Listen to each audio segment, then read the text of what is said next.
ዳይሬክት ታክስም ኢትዮጵያ የመጀመሪያው ኢምፕሎይመንት ኢንካም ታክስ ነው፣ ወይም ደግሞ ከመቀጠር የሚገኝ ገቢ ብለን እንጠራዋለን።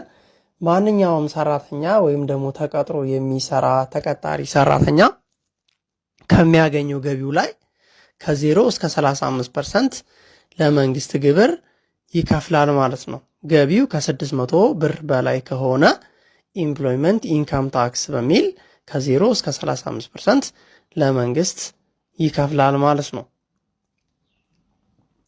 ይህ ተቀጣሪ ሰራተኛ የሚከፍለው ግብር ምን ተብሎ ይጠራል? ኢምፕሎይመንት ኢንካም ታክስ ወይም ደግሞ ከመቀጠር የሚገኝ ገቢ ላይ የሚጣል ግብር ተብሎ ይጠራል ማለት ነው። ሁለተኛው ፕሮፊት ታክስ ነው፣ ወይም ደግሞ የንግድ ገቢ ግብር ብለን እንጠራዋለን። ከንግድ ገቢ ላይ ካገኘነው ገቢ ላይ ኤክስፔንሶቻችን ወይም ደግሞ ወጪዎቻችን እንደዚሁም ኮስት ተቀንሶ መጨረሻ ላይ ኔት ኢንካማችን ላይ የሚጣል የሆነ የታክስ አይነት ነው። ፕሮፊት ታክስ ብለን እንጠራዋለን ማለት ነው። ይህም ከ0 እስከ 35% ይጣላል። ከ0 እስከ 35% ለነማ ነው? ለሶል ፕሮፕራይተርሺፕ ወይም ደግሞ በግለሰብ ደረጃ ንግድን ለሚያካሂዱ ድርጅቶች ከ0 እስከ 35% እንዲከፍሉ ይደረጋል። ድርጅት ከሆኑ ደግሞ ፒኤልሲ ሸር ካምፓኒ የምንላቸው ድርጅቶች ከሆኑ ደግሞ 30% ይከፍላሉ ማለት ነው። የኔት ኢንካማቸውን የገቢያቸውን 30%ን ይከፍላሉ ማለት ነው። በሶስተኛነት የምናየው ረንታል ታክስ ነው፣ ወይም ደግሞ ከኪራይ የሚገኝ ገቢ ላይ የሚጣል ግብር ነው፣ ወይም ደግሞ የኪራይ ገቢ ግብር ብለን እንጠራዋለን። አንድ ሰው ወይም ደግሞ አንድ ድርጅት ህንፃ ሊሆን ይችላል፣ መኪና ሊሆን ይችላል፣ ወይም ደግሞ የተለያዩ ሀብቶቹን ቋሚ ንብረቶችን ሊሆን ይችላል አከራይቶ ከሚያገኘው ገቢ ላይ ከ0 እስከ 35% ለመንግስት ግብር ይከፍላል ማለት ነው። ይሄ ረንታል ታክስ ወይም ደግሞ የኪራይ ገቢ ግብር ተብሎ ይጠራል ማለት ነው።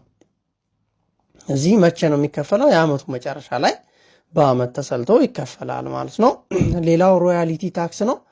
ሮያሊቲ ታክስ ደግሞ በፈጠራ መብት ላይ የሚጣል የሆነ የታክስ አይነት ነው። የፈጠራ መብት ኖሮት አንድ ሰው በዛ የፈጠራ መብቱን ተጠቅሞ ገቢ ካገኘ ከገቢው ላይ 5% ያክል ግብር ይከፍላል ማለት ነው። አራተኛው ወደ አምስተኛው ስንሄድ ዲቪደንድ ታክስ ይባላል። ዲቪደንድ ታክስ ደግሞ የትርፍ ክፍፍል በሚኖርበት ጊዜ ትርፍ ተካፋዮች ወይም ደግሞ ባለ አክሲዮኖች ብለን እንጠራቸዋለን። እነሱ ከገቢያቸው ላይ 10% ያክል ለመንግስት ገቢ ያደርጋሉ ማለት ነው። ሌላው ኢንተርቴይንመንት ታክስ ነው። ኢንተርቴይንመንት ታክስ ማለት ደግሞ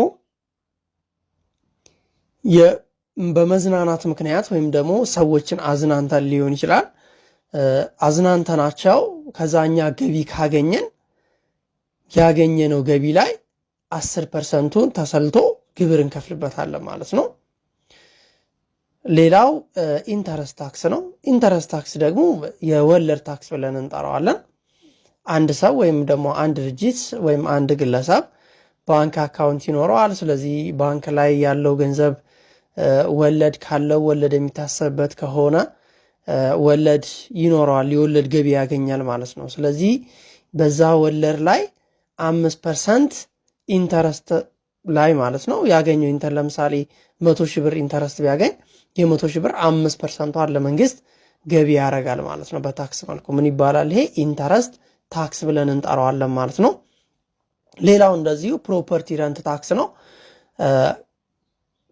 ሁሌ የማይከራይ የሆነ ንብረት አንዳንዴ ብቻ የሚያከራየው ማለት ነው። ለምሳሌ አንድ ሰው መኖሪያ ቤት ቢኖረው አንዳንዴ አልፎ አልፎ ሊያከራየው ይችላል። ስለዚህ ያንን በሚያከራይበት ሰዓት 10% ያገኘው ገቢ ላይ 10%ን ለመንግስት ገቢ ያደርጋል ማለት ነው። በታክስ መልኩ በግብር መልኩ ይከፍላል ማለት ነው። አንዳንዴ ብቻ የሚያከራየው ከሆነ ሁሌ የሚያከራየው ከሆነ ረንታል ታክስ ተብሎ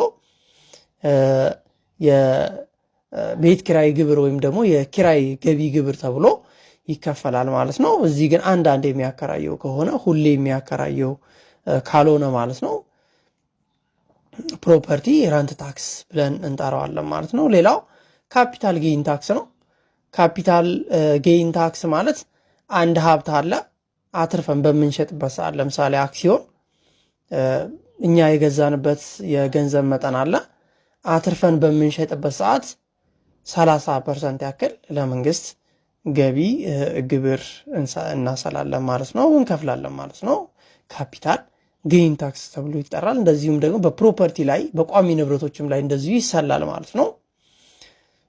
ቀጣዩ እና 10ኛው ጌም ኦር ቻንስ ታክስ ብለን እንጠራዋለን። ሎተሪ ላይ ወይም ደግሞ አንድ ሰው ሎተሪ ቆርጦ ሎተሪ ቢወጣለትና ገቢ ቢያገኝ ከዛ ገቢ ላይ 15%ን ለመንግስት በታክስ መልኩ የሚከፍል ይሆናል ማለት ነው። ሌላው ኤኒ አዘር ኢንካም ማንኛውም አይነት ገቢ ከነዚህ ከተዘረዘሩት ውጪ በሆነ መልኩ አንድ ሰው ገቢ ቢያገኝ ያገኘውን ገቢ በ15% ተባዝቶ 15%ን ለመንግስት በታክስ መልኩ የሚከፍል ይሆናል ማለት ነው። ሌላውና የመጨረሻው ዊዝሆልዲንግ ታክስ ብለን እንጠራዋለን። ዊዝሆልዲንግ ታክስ ማለት ገዢ ከሻጭ ላይ ቀንሶ የሚያስቀረው የታክስ አይነት ነው። ከስሙ እንደምንረዳ ዊዝሄልድ ያደርጋል ማለት ነው። ይቀንሳል፣ ቀንሶ ያስቀራል ማለት ነው። ዊዝሆልዲንግ ታክስ 2% ንግድና ንግድ ፍቃድና ቲን ነምበር ያለው ከሆነ 2% እንቆርጣለን ማለት ነው። ንግድ ፍቃድና ቲን ነምበር ከሌለው ደግሞ 30% የምንቆርጥበት ይሆናል። እንደዚሁም ደግሞ ከውጭ በሚገቡ እቃዎች ላይ፣ ንብረቶች ላይ፣ ሸቀጦች ላይ ደግሞ 3% የሚቆረጥ ይሆናል ማለት ነው።